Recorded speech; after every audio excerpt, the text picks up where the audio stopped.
사랑하는 성도 여러분, 오늘 우리가 함께 나눌 말씀은 시편 58편입니다. 이 시편은요, 불의가 마치 승리하는 것처럼 보이는 이 답답한 세상 속에서 우리 영혼 깊은 곳에서부터 터져 나오는 절규와도 같은 기도입니다. 살다 보면 정말 정의가 무너지는 것 같은 세상을 볼 때가 있잖아요. 악한 사람들이 더 잘 되고 힘 있는 사람들이 진실을 그냥 막 짓밟는 걸 보면 속에서부터 분노가 치밀어 오르고 또 한편으론 너무 무력하게 느껴질 때가 있습니다. 하나님 대체 왜 이러십니까 하는 마음 다들 한 번쯤은 품어보셨을 거예요. 오늘 시편 말씀은요, 바로 그런 우리의 마음을 하나님께서 어떻게 보시는지, 그리고 이 모든 것의 끝에 하나님이 어떤 놀라운 소망을 준비하고 계신지를 아주 생생하게 보여줍니다. 자, 시편 기자는 처음부터 아주 강력하게 시작합니다. 불의한 통치자들 앞에서 침묵하거나 그냥 순응하는 게 아니에요. 오히려 하나님의 관점에서 그들의 심장을 그냥 꿰뚫어버리는 아주 날카로운 질문을 정면으로 던지고 있습니다. 여기서 그들의 위선이 얼마나 극명하게 드러나는지 한번 보십시오. 마땅히 해야 할 일이 뭡니까? 정의를 말하고 올바르게 판결하는 거잖아요. 그런데 이 사람들은 실제로 뭘 하고 있나요? 입으로는 침묵하고 마음속으로는 아주 치밀하게 악을 꾸미고 있습니다. 이건 그냥 실수가 아니에요. 의도적인 악입니다. 근데 이 표현은 정말이지 소름이 돋을 정도입니다. 손으로 폭력을 저울질한다. 여러분, 저울이 뭐 하는 데 쓰는 겁니까? 공정하게 무게를 재는 거잖아요. 그런데 그 공의의 상징인 저울에다가 폭력을 올려놓고 무게를 단다는 거예요. 이게 무슨 뜻이겠어요? 마치 사업가들이 이윤을 계산하듯이 아주 냉정하고 치밀하게 어떻게 하면 가장 효율적으로 약한 사람들을 짓밟을 수 있을까? 이걸 계산하고 있다는 겁니다. 정말 끔찍한 현실을 고발하는 거죠. 자, 이제 시편 기자는 단순히 그들의 악한 행동만 보는 게 아닙니다. 한 걸음 더 깊이 들어가서 그들의 마음 깊은 곳, 도대체 그 악의 뿌리가 어디에 있는지를 진단하기 시작합니다. 시편은 이 악인들이 마치 태어날 때부터 죄의 본성을 가지고 나온 것처럼 묘사하고 있어요. 모태에서부터 거짓을 말하고 그 안에는 뱀과 같은 독이 있다는 거죠. 이건 뭘 보여주냐면 회개하지 않고 그냥 내버려둔 죄가 우리 안에서 얼마나 깊이 뿌리내릴 수 있는지를 보여주는 정말 무서운 초상화와 같습니다. 여기서 정말 기가 막힌 비유가 하나 나옵니다. 바로 귀막은 코브라라는 비유인데요. 사실 여러분, 뱀은 청각이 거의 없다고 합니다. 그래서 뱀마술사들이 피리를 불 때 뱀이 춤추는 건 피리 소리를 들어서가 아니라 피리의 그 움직임을 보고 반응하는 거래요. 바로 이겁니다. 악인들은 진리의 소리를 들을 능력이 아예 없고 오직 자신을 위협하는 힘의 움직임에만 반응하는 그런 완고한 본성을 가졌다는 걸 꼬집는 거죠. 이 말씀을 보면서 우리는 자신을 한번 돌아봐야 합니다.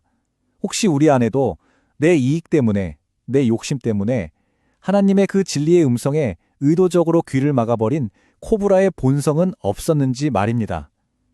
만약 우리가 저들과 다르다고 자신할 수 있다면 그건 우리가 잘났어가 아니에요. 오직 하나님께서 우리에게 생명을 얻는 회개라는 선물을 주셨기 때문입니다. 이렇게 뿌리 깊은 악을 목격한 시편 기자는요, 이제 감정이 폭발합니다. 그의 입에서 터져나오는 이 기도들은 어떻게 보면 좀 폭력적으로 들릴 수도 있어요. 하지만 이건 단순한 저주나 개인적인 복수심이 아닙니다. 바로 악을 향한 하나님의 마음, 그 거룩한 분노의 표현인 겁니다.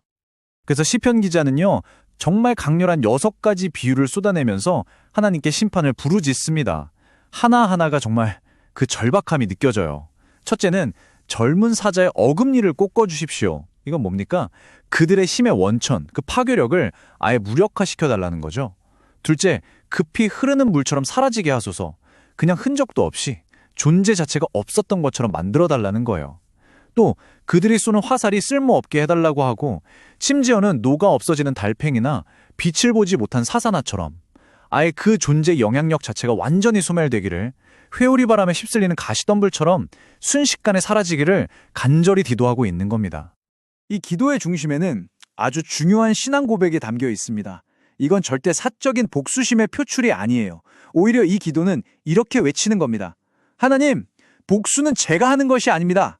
오직 이 세상을 공의로 다스리시는 심판의 주권자이신 주님께 모든 것이 속했습니다. 바로 이 위대한 믿음의 선포인 거죠. 성도 여러분, 세상의 불의를 보면서 느끼는 그 답답함과 분노, 그걸 그냥 마음속에 사귀지 마십시오. 그대로 기도로 하나님께 가져가세요. 그럴 때 우리의 그 파괴적인 감정은 하나님을 온전히 신뢰하는 거룩한 예배 행위로 변화될 줄 믿습니다. 자, 이제 시편의 분위기가 극적으로 바뀝니다. 지금까지의 탄식과 절규에서 승리의 환희로 완전히 전환돼요. 시편 기자는 하나님의 공의로운 심판이 마침내 이루어졌을 때 어떤 놀라운 일이 일어날지를 아주 확신에 차서 선포하고 있습니다. 하나님의 심판이 마침내 이 땅에 임할 때 이 세상에는 크게 두 가지의 놀라운 결과가 나타나게 될 거라고 말합니다. 첫 번째 결과는 바로 의인들의 기쁨입니다. 이건 절대 잔인한 감정이 아니에요. 오랫동안 정의가 이루어지기를 간절히 바라며 고통받았던 사람들이 마침내 세상의 질서가 바로 잡히는 것을 보고 터뜨리는 안도의 한숨이자 감사의 찬양인 것입니다. 그리고 두 번째 결과는요, 이 심판을 목격한 온 세상이 바로 이 고백을 하게 될 거라는 겁니다. 아, 정말로 의인에게는 하나님의 갚으심이 있구나. 정말로 이 땅을 심판하시는 하나님이 살아계시는구나. 이것이 바로 하나님의 살아계심과 그분의 공의로운 통치에 대한 전 인류의 최종적인 증언이 될 거라는 말씀입니다. 여러분, 이 소망은 우리를 현실에서 도망치게 만드는 그런 나약한 소망이 아닙니다. 오히려 이건 우리의 최종 승리가 이미 확정되었다는 보증수표와도 같아요. 그렇기 때문에 우리는 지금 당장 눈앞의 현실이 답답하더라도 우리가 행하는 작은 정의의 몸짓들이 결코 헛되지 않을 것임을 믿고 더욱 담대하게 행동할 수 있는 힘을 얻게 됩니다. 자, 그렇다면 이 강력한 소망을 가진 우리는 오늘 우리의 삶의 자리에서 구체적으로 어떻게 살아가야 할까요? 세 가지로 함께 적용해 보기를 원합니다.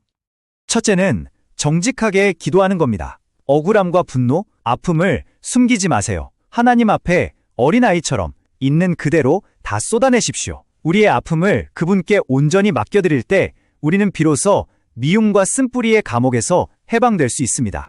둘째, 우리의 삶의 자리에서 작은 정의를 실천하는 겁니다. 뭐 거창한 게 아니에요. 가정에서, 직장에서, 우리 공동체 안에서 우리가 할 수 있는 작은 일들.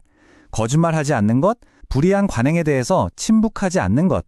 이 모든 것이 바로 최종 승리를 믿는 자의 담대한 믿음의 실천입니다. 그리고 마지막 세 번째는 소망 가운데 인내하는 것입니다.